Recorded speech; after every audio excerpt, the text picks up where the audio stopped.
پیارے ساتھیوں، نبی کریم صلی اللہ علیہ وسلم کی ایک حدیث جسے امام بخاری اور امام مسلم رحمہم اللہ نقل کرتے ہیں، اور اس حدیث کے راوی ہیں حضرت عدی ابن حاتم۔ یہ حضرت عدی ابن حاتم عرب کے مشہور سخی جن کی مثال دنیا میں دی جاتی ہے، وہ حاتم طائی ان کے بیٹے ہیں۔ یہ پہلے نصرانی تھے اور ان کا علاقہ آج کا جو حائل اور قصیم اور حائل کے درمیان کا جو علاقہ ہے، یہی ان کا علاقہ تھا بنو طی کا، جس کی طرف نسبت طائی کہتے ہیں۔ وہ جب اسلام قبول کر کے آئے تو آپ صلی اللہ علیہ وسلم کے پاس بیٹھے ہوئے تھے۔ وہ بیان کرتے ہیں کہ آپ صلی اللہ علیہ وسلم کے پاس میں بیٹھا ہوا تھا کہ دو شخص آئے آپ کی خدمت میں۔ ظاہر بات دونوں صحابی تھے۔ ان میں سے ایک شخص غربت کی شکایت کر رہا تھا، یعنی یہ کہہ رہا تھا کہ ہم بڑے غریب ہیں، مسکین ہیں، ضروریات پوری نہیں ہوتی۔ اور دوسرا راستے کی بد امنی کا، یعنی دوسرا اس بات کی شکایت کر رہا تھا کہ راستہ مامون نہیں ہے، ہم راستے میں چلتے ہیں لٹ جانے کا خطرہ رہتا ہے، راستے میں چلتے ہیں لٹیرے ہمارا سامان لوٹ لیتے ہیں، ہمارا قافلہ لوٹ لیتے ہیں، تو اس کے لیے آپ اس کا کوئی حل نکالیے۔ تو نبی کریم صلی اللہ علیہ وسلم نے اس شخص سے جو بد امنی کی شکایت کر رہا تھا، اس سے آپ نے فرمایا جہاں تک راستے کی بد امنی کا تعلق ہے تو اس سے پریشان نہ ہو، اس لیے کہ تمہارے اوپر ابھی تھوڑی ہی مدت میں ایک وقت گزرے گا کہ تم دیکھ لو گے کہ قافلہ مکہ مکرمہ تک بغیر کسی محافظ اور پہرے دار کے سفر کرے گا، یعنی یہاں سے مکہ مکرمہ تک پورا قافلہ چلا جائے گا لیکن اسے کسی محافظ کا خطرہ نہیں ہوگا۔ دوسری روایت یہی حضرت ابو عدی بن حاتم جو بیان کرتے ہیں کہ آپ صلی اللہ علیہ وسلم نے ارشاد فرمایا کہ دیکھو حیرہ سے، حیرہ یہ شام اور یہ جو عام طور پر دمشق اور لبنان کے درمیان کا علاقہ ہے، یہ علاقہ ہے خاص طور پر اردن یا لبنان اور شام کی حدود جہاں ملتی ہیں وہاں پر یہ ایک علاقہ تھا۔ یہاں عرب کے بادشاہ تھے اور کسرا جو فارس کا بادشاہ تھا اس کے زیر تصرف تھے۔ تو آپ نے بتایا کہ تم دیکھ لو گے کہ وہاں سے ایک پردہ نشین عورت چلے گی، اپنی سواری پر چلے گی، لیکن اسے کسی کا خطرہ نہیں ہوگا، مکہ مکرمہ تک آئے گی، کسی کا خطرہ نہیں ہوگا، بلکہ اگر اسے خطرہ ہوگا تو صرف یہ ہوگا کہ اس کی بکریاں جو اس کے ساتھ ہوں گی اسے کہیں بھیڑیا نہ کھا لے۔ تو آپ صلی اللہ علیہ وسلم نے بیان فرمایا کہ قافلہ مکہ مکرمہ تک کسی محافظ کے بغیر سفر کرے گا، اور فقر و فاقہ کی شکایت کرنے والے سے آپ نے بیان فرمایا جہاں تک فقر و فاقہ کا تعلق ہے تو یاد رکھو کہ قیامت اس وقت تک قائم نہ ہوگی یہاں تک کہ ایک شخص اپنا صدقہ لے کر کے باہر نکلے گا اور کسی قبول کرنے والے کو نہ پائے گا، یعنی کوئی صدقہ قبول کرنے والا نہیں ہوگا۔ گویا کہ لوگ سارے کے سارے غنی ہوں گے، مستغنی ہوں گے، کسی کو صدقے کی ضرورت نہیں پڑے گی۔ پھر آپ صلی اللہ علیہ وسلم نے ارشاد فرمایا پھر وہ وقت بھی آنے والا ہے کہ تم میں کا ہر شخص اللہ تعالیٰ کے سامنے ہم کلامی کے لیے کھڑا ہوگا۔ سبحان اللہ، ساری دنیا میں جتنے لوگ ہیں انسان، ہر ایک سے اللہ تبارک و تعالی ہم کلام ہوگا۔ یہ ایک طرف جہاں بڑا ہی ہولناک اور خوفناک مرحلہ ہے، وہیں بڑا ہی تعجب خیز مرحلہ ہے۔ خوفناک اس لیے کہ ہم اگر اس دنیا میں کسی حاکم، کسی بڑے کے سامنے کھڑے ہوتے ہیں اور ہمارا حساب لینے لگتا ہے تو ہمیں خوف اور دہشت ہمارے اوپر طاری ہو جاتی ہے، چھ جائے کہ ہم اللہ تبارک و تعالیٰ کے سامنے کھڑے ہوں گے۔ اور تعجب یہ ہے کہ یہ جس دن سے حضرت آدم علیہ السلام کی پیدائش ہوئی ہے قیامت تک جتنے لوگ آنے والے ہیں، بلکہ اگر ان کے ساتھ جنوں کو بھی ملا لیا جائے تو ان کی تعداد کا اندازہ لگائیے کہ کتنی تعداد ہوگی، اور اللہ تبارک و تعالی ہر ایک سے اللہ تبارک و تعالی سوال کرے گا اور ہر ایک سے اللہ تعالی ہم کلام ہوگا۔ ظاہر بات یہ ایسی بات ہے جو ہماری اور آپ کے سمجھ اور دائرے عقل میں آنے والی نہیں ہے۔ اسی لیے حضرت علی رضی اللہ تعالیٰ عنہ سے کسی تعجب کرنے والے نے جب سوال کیا کہ آخر اللہ تبارک و تعالیٰ اتنی مخلوق کا حساب کیسے لے لے گا، تو حضرت علی رضی اللہ تعالیٰ عنہ نے اس سے بھی تعجب کی بات بتائی کہ اللہ تبارک و تعالیٰ اس بات پر قادر ہے کہ جس طرح تمام لوگوں کو ایک وقت میں روزی دے رہا ہے، اسی طریقے سے ہر ایک کا ایک ہی وقت میں اللہ تعالیٰ حساب ہی لے لے گا۔ سبحان اللہ، اللہ تعالیٰ کی قدرت کا اندازہ نہیں لگایا جا سکتا۔ تو آپ صلی اللہ علیہ وسلم نے ارشاد فرمایا، یاد کرو پھر وہ وقت بھی آنے والا ہے، قیامت کا دن، اس وقت تک، اس وقت ہر شخص اللہ تبارک و تعالیٰ کے سامنے ہم کلامی کے لیے، بات کے لیے، اس کے سوال کا جواب دینے کے حاضر ہوگا۔ اس کے یعنی بندے اور رب کے درمیان نہ کوئی حجاب ہوگا اور نہ کوئی ترجمان جو اس کی ترجمانی کر سکے، یعنی اللہ تبارک و تعالیٰ روبرو ہو کر کے بات کرے گا۔ یہ اور بھی خوفناک مرحلہ ہے۔ دوسری بات یہ ہے کہ درمیان میں کوئی ترجمہ کرنے والا بھی نہیں ہوگا۔ سبحان اللہ، اس دنیا میں جتنی زبان بولی جا رہی ہے، اگر سب لوگ اپنی زبان میں بات کریں گے، یا ہو سکتا ہے اللہ تعالیٰ قیامت دن ہر ایک کی زبان ایک کر دے، واللہ عالم، لیکن یہ ہے کہ اللہ تبارک و تعالیٰ ہر ایک سے کلام کرے گا، درمیان میں کوئی ترجمانی کرنے والا نہیں ہوگا۔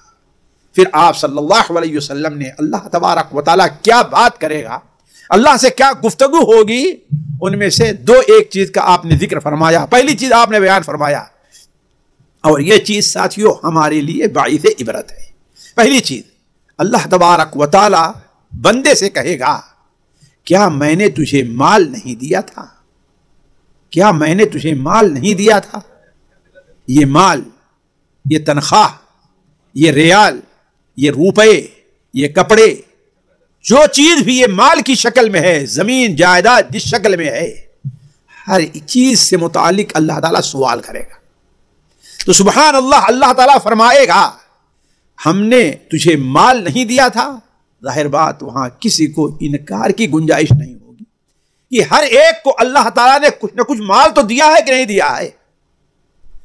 تو بندہ اللہ تعالیٰ سے کہے گا، اے رب، بالکل آپ نے مجھے مال دیا تھا، آپ نے ضرور مال دیا تھا ہم کو۔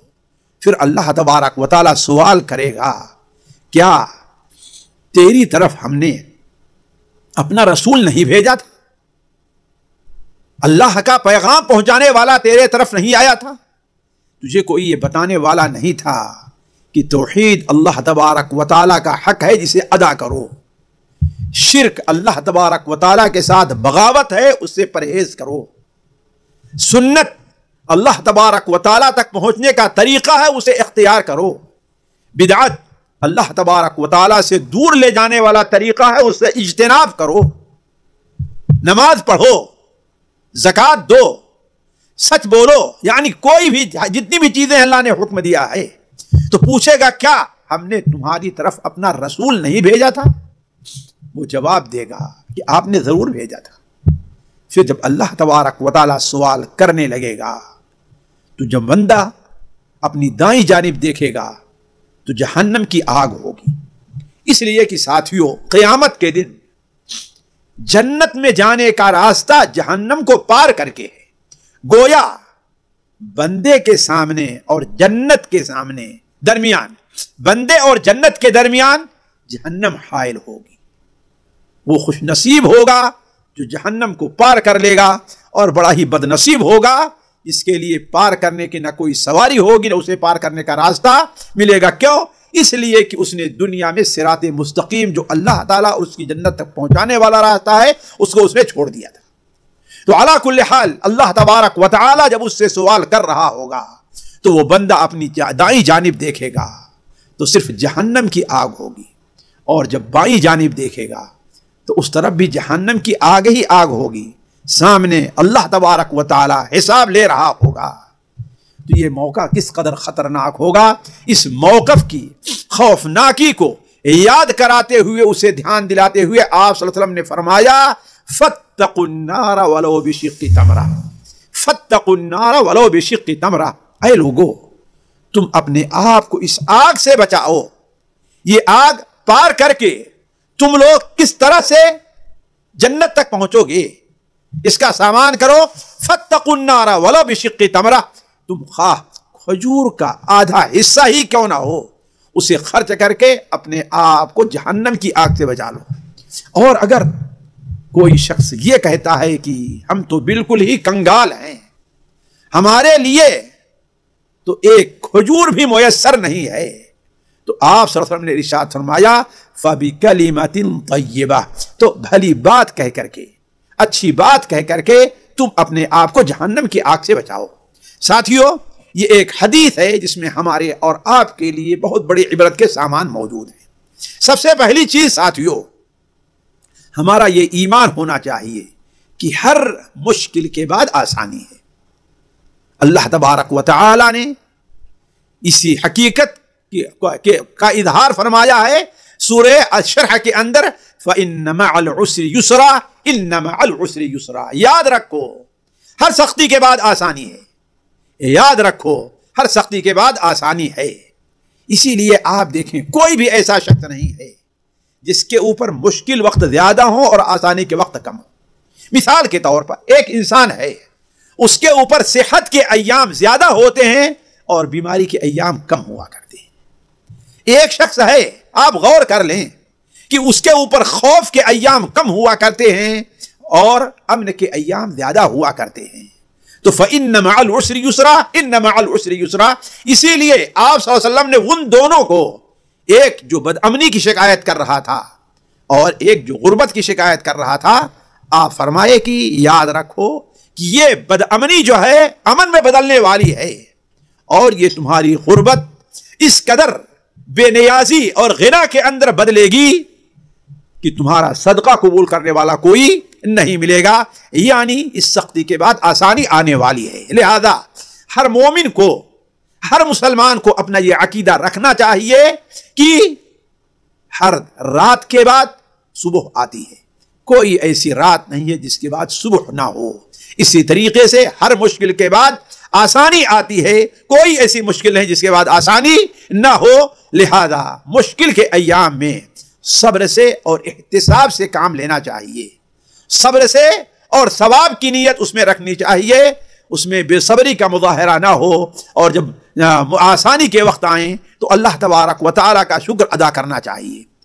دوسرا فائدہ نبی کریم صلی اللہ علیہ وسلم کا معجزہ, کہ آپ صلی اللہ علیہ وسلم نے جیسے بتلایا ویسے ہی ہوا. چنانچہ جیسے ابھی ہم نے اشارہ کیا تھا, حضرت عدی بن حاتم رضی اللہ تعالیٰ عنہ نے خود بیان فرمایا کہ میں نے خود ہی دیکھا ہے, میں نے خود دیکھا ہے کہ ایک عورت حضرموت سے یعنی یمن کے بالکل آخری حصے سے تنے تنہا چل کر کے مکہ مکرمہ کا سفر کرتی ہے, خود اپنی آنکھوں سے دیکھا ہے. جبکہ حضرت عدی بن حاتم کہا کرتے تھے کہ میں دیکھ رہا تھا کہ طی کے جو یہ ڈاکو تھے وہ عراق سے, شام سے, ان علاقے سے کوئی اگر سفر کرنا چاہتا تھا تو راستے میں انہوں نے ایسی دہشت کی آگ بھڑکا رکھی تھی کہ کوئی بچ نہیں پاتا تھا. مجھے تعجب ہوا کہ ان دنوں میں قبیلے طی کے ڈاکو کہاں جائیں گے, لیکن خود ہم نے اپنی نظروں سے دیکھا کہ حضرموت سے چل کر کے ایک عورت تنے تنہا آتی ہے اور مکہ مکرمہ کا طواف کرتی ہے. یعنی اس قدر امن پھیل گیا تھا. دوسری بات, آپ صلی اللہ علیہ وسلم نے جو یہ فرمائی تھی غنا کے بارے میں, تو خود کہتے ہیں کہ حضرت عمر ابن عبدالعزیز کے زمانے میں لوگ اس قدر غنی ہو گئے تھے کہ کوئی صدقہ قبول کرنے والا ملتا نہیں تھا. تو آپ صلی اللہ علیہ وسلم کا معجزہ ہے کہ آپ نے جس بات کی خبر دی تاریخ نے اس کو ثابت کر دیا.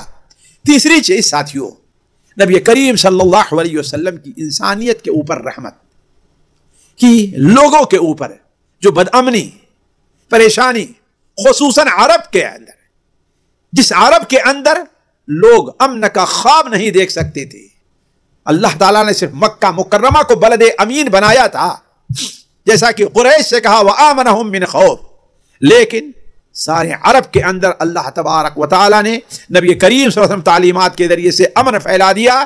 جیسا کہ دیکھا کہ لوگوں کی غربت مالداری میں بدلی اور ان کی دشمنی باہمی بھائی چارگی میں تبدیل ہو گئی, اور اسی طرف اللہ تعالیٰ سورہ نور کی اس آیت میں اشارہ فرمایا ہے وعد اللہ الذین آمنوا منکم وعملوا الصالحات لیستخلفنہم فی الارض کما استخلف الذین من قبلہم وليمکنن لهم دینہم الذی ارتضی لهم وليبدلنہم من بعد خوفہم امنا یعبدوننی لا یشرکون بی شیئا۔ چوتھی چیز ساتھیوں، قیامت کے دن ہولناکی اور اللہ کے سامنے کھڑے ہونے اس مقام کی سختی کا اندازہ لگائیے آپ۔ اسی لیے نبی کریم صلی اللہ علیہ وسلم خائف رہا کرتے تھے، کس سے؟ قیامت کی ہولناکی سے۔ آپ صلی اللہ علیہ وسلم نے ارشاد فرمایا ایک بار، جو کچھ میں جانتا ہوں اگر تم لوگ جان جاؤ، جو کچھ ہم نے دیکھا ہے اگر تم اسے دیکھ لو تو رو گے زیادہ اور ہنسو گے کم۔ صحابہ نے فرمایا آپ نے کیا دیکھا ہے؟ تو آپ نے فرمایا ہم نے جنت اور جہنم کو دیکھا ہے۔ تو قیامت کی ہولناکی ایک ایسی چیز ہے جسے ہر مومن کو اپنے سامنے رکھنا چاہیے اور یہ دیکھنا چاہیے کہ اللہ تعالیٰ کے سامنے ایک دن ہمیں کھڑے ہو کر کے اپنی ہر چھوٹی بڑی بات کا اور چیز کا ہمیں حساب دینا ہے۔ اسی طریقے سے یہ چیز بھی ہمیشہ ذہن میں رہے کہ ہر شخص اپنے ہر عمل کا غور کریں، ہر شخص اپنے ہر عمل کا جواب دہ ہوگا، وہ چھوٹا عمل ہے یا بڑا عمل ہے۔ کوئی بھی شخص ایسا نہیں ہے ان کلو من فی السماوات والارض الا آتی الرحمن عبدا لقد احصاهم وعدهم عدا وکلهم آتیہ یوم القیامت فردا۔ ہر انسان اللہ تعالیٰ کے سامنے تنہ تنہا حاضر ہوگا اور ہر ایک بات کا جواب دے گا۔ اسی چیز کو حضرت عبداللہ ابن مسعود کی اس حدیث کے اندر نبی صلی اللہ علیہ وسلم نے ارشاد فرمایا، سنن ترمذی میں ہے، آپ نے بیان فرمایا لا تزول قدم ابن آدم، کسی بھی آدم کے بیٹے کا قدم قیامت کے دن اپنی جگہ سے ہٹ نہیں سکتا ہے یہاں تک کہ اس سے 5 چیزوں کے بارے میں سوال نہ کر لیا جائے۔ وہ 5 چیزیں کیا ہیں؟ اپنی عمر کے بارے میں کہ اس نے اپنی عمر کو کہاں صرف کیا ہے، نیکی کے کام میں یا بدی کے کام میں، اس کی عمر خالص دنیا کمانے میں رہی ہے یا کہ دین کے لیے بھی وہ کچھ کام کرتا رہا ہے، وہ جو عمر مستعار اللہ نے اسے ملی تھی اس عمر کو اس نے غنیمت سمجھا ہے یا لاؤبالی پن کا مظاہرہ کیا ہے، اس عمر کو اس نے اللہ تبارک و تعالیٰ کی نعمت تصور کر کے اس کا شکر ادا کیا ہے یا اتراتا رہا ہے اور اللہ تعالیٰ کی ناشکری میں مبتلا رہا ہے، یہ سارا کا سارا حساب دینا پڑے گا۔ دوسرا وَأَنْ شَبَابِهِ فِي مَا أَبْلَى، اور اپنی جوانی کو اس نے کہاں گنوایا ہے۔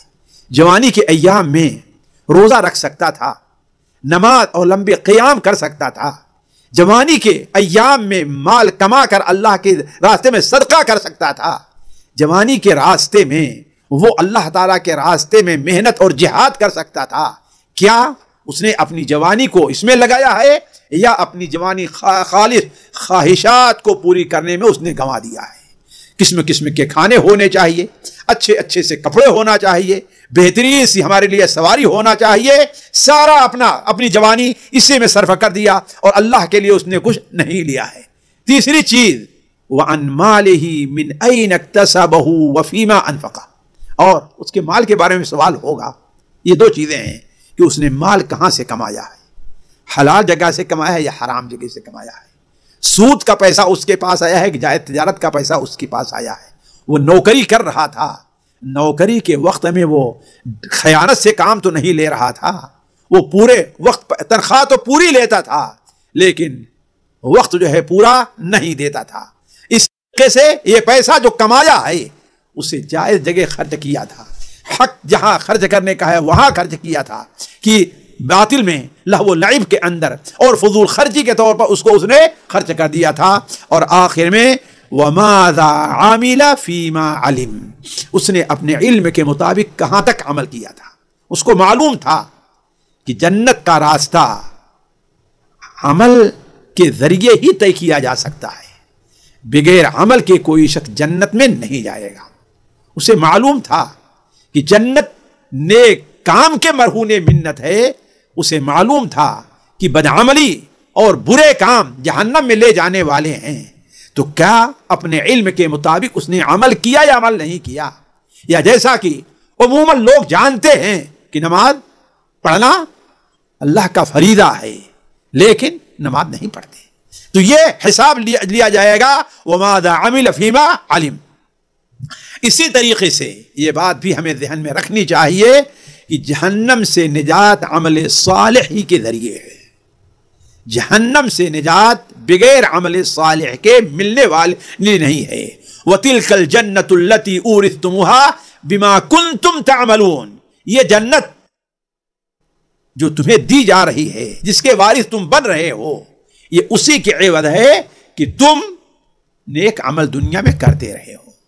تو کہنے کا مطلب یہ ہے ہمیں یہ بات سمجھنی چاہیے وَمَنْ جَاءَ بِالسَّيِّئَةِ فَكُبَّتْ وُجُوهُهُمْ فِي النَّارِ۔ اس سے پہلے اللہ تعالیٰ فرماتا ہے مَنْ جَاءَ بِالْحَسَنَةِ فَلَهُ خَيْرٌ مِّنْهَا، اور ایک جگہ فرمایا وَهُمْ مِنْ فَزْعٍ يَوْمَئِذٍ آمِنُونَ، جسے جو نیک عمل کر کے آئے گا اسے اس کا اچھا بدلہ دیا جائے گا، اور قیامت کے دن کی ہولناکی سے اسے امن میں رکھا جائے گا۔ لیکن وَمَنْ جَاءَ بِالسَّيِّئَةِ فَكُبَّتْ وُجُوهُهُمْ فِي النَّارِ، اور جو شخص برا کر کے آئے گا اسے اس کے منہ کے بل ڈھکیل کر کے، دھکا دے کر کے جہنم میں گرا دیا جائے گا۔ تو علی کل حال ساتھیو، کہنے کا مطلب یہ ہے کہ اس حدیث کے اندر بڑے فوائد ہیں۔ انہی فائدوں میں سے ایک فائدہ یہ بھی ہے کہ جہنم سے بچنے کے لیے صدقہ بڑا اہم کردار ادا کرتا ہے۔ آپ نے فرمایا فَاتَّقُوا النَّارَ وَلَوْ بِشِقِّ تَمْرَةٍ، یعنی جہنم سے بچنے کے لیے تم صدقہ کرو، اور کوئی بھی شخص یہ عذر پیش نہ کر سکے کہ ہمارے پاس ہے کیا جو ہم صدقہ کریں۔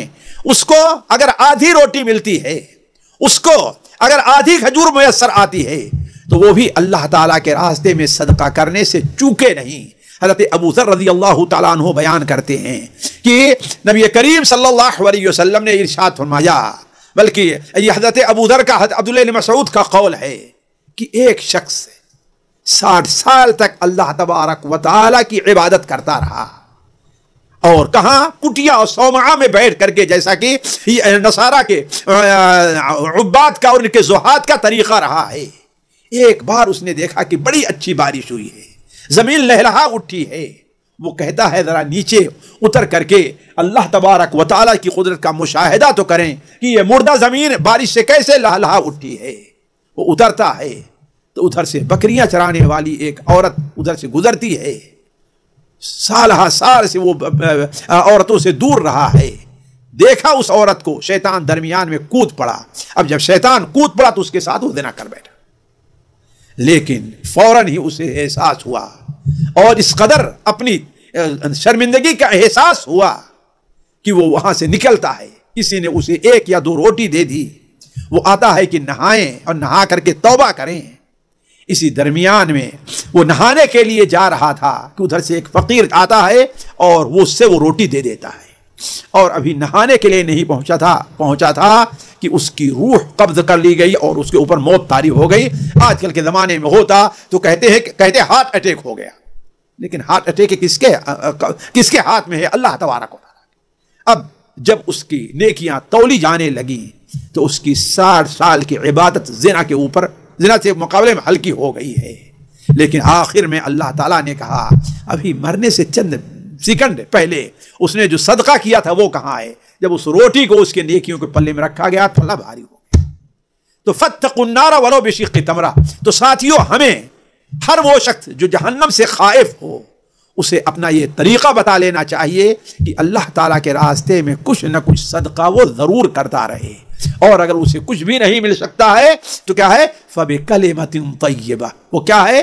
پاک بات، اچھی بات کسی کو بتا کر کے، اچھا سبق کسی کو پڑھا کر کے، کچھ نہیں سلام کر کے کسی بھی طریقے سے لوگوں کے دل کو خوش کرے۔ تو کہنے کا مطلب یہ ہے ساتھیوں، یہ حدیث ہمارے اور آپ کے لیے بڑی باعث عبرت ہے، سبق ہمیں لینا چاہیے اس حدیث سے، اور اس زندگی میں جب تک اللہ نے ہمیں اور آپ کو زندگی دی ہے جہنم سے بچنے کا سامان کر لینا چاہیے۔ اللہ تعالیٰ سے دعا ہے کہ اللہ تعالیٰ ہم میں سے ہر شخص کو جہنم اور اس کی سختی سے محفوظ رکھے، قیامت کے دن اللہ تعالیٰ ہمارے اوپر رحم فرمائے۔ سبحانک اللہم و بحمدک، اشہد ان لا الہ الا انت، استغفرک و اتوب الیک۔ کرام، ہمارے علمی اور عوامی دروس اور سوال و جواب کی مجلسوں سے آپ خود بھی مستفید ہوں اور اپنے دوست و احباب کے ساتھ بھی شیئر کریں۔ عین ممکن ہے کہ آپ کے شیئر سے کسی کی اصلاح اور آپ کے لیے صدقہ جاریہ بن جائے۔ واٹس ایپ پر اسلامک میسج حاصل کرنے کے لیے نمبر نوٹ فرمائیں: یعقوب عزیز 009665089590707۔ واٹس ایپ سوال و جواب گروپ میں ایڈ ہونے کے لیے نمبر نوٹ فرمائیں: عبدالسلام عمری 0096650262762۔ نمبر بھیجتے ہوئے نام اور پتہ ضرور لکھیں۔ اسی طرح ہمارے یوٹیوب چینل اسلامی دعویٰ کو ضرور سبسکرائب کریں تاکہ ہماری ہر نئی اور اہم ویڈیو کی اطلاع آپ کو فوری حاصل ہو جائے۔ تمام دروس، مقالات اور سوال و جواب سیریز کے لیے ہماری مشہور ویب سائٹ www.islamidawah.com کا مشاہدہ کرتے رہیں۔ السلام علیکم ورحمۃ اللہ وبرکاتہ۔